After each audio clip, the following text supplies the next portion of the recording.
Guys, welcome back to my channel. আজকে আমি আবারও চলে এসেছি। তো সকলকে গুড মর্নিং। তো গুড মর্নিং বললে ভুল বলা হয়, কারণ এখন প্রায় 11টা বাজে। আমি চলে এসেছি রান্না করতে। আর আজকের দিনটা ভীষণই ঠান্ডা ঠান্ডা ভাব, তো তাই জন্য আজকে আমি উনুনে রান্না করব। তো গাইস দেখে নিন, তো এই হচ্ছে আমার উনুন, কি সুন্দর করে জ্বলছে দেখুন। আর আজকে দিনটাও বেশি ভ্যাবলা ভ্যাবলা, তো ঠান্ডার মধ্যে উনুনেই রান্না করবো ভেবেছি।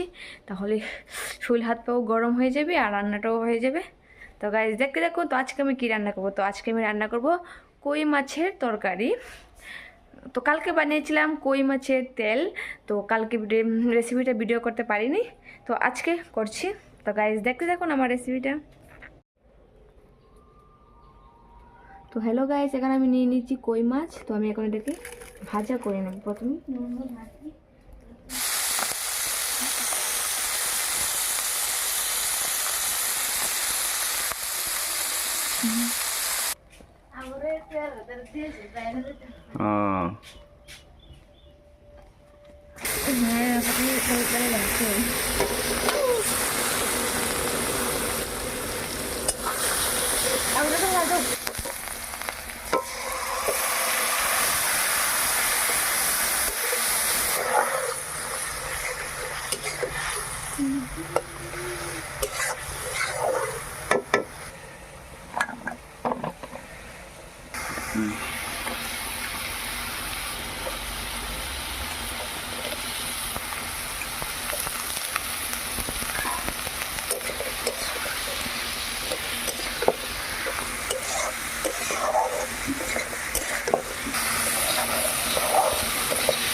তো গাইস এই হচ্ছে আমার রান্নার ফাইনাল লুক। তো কেমন হয়েছে অবশ্যই জানাবেন কমেন্টে। তো আজকের মতো এখানে শেষ করলাম ভিডিওটা। পরের ব্লগে অবশ্যই আপনাদের সাথে দেখা হচ্ছে। বাই বাই সবাইকে।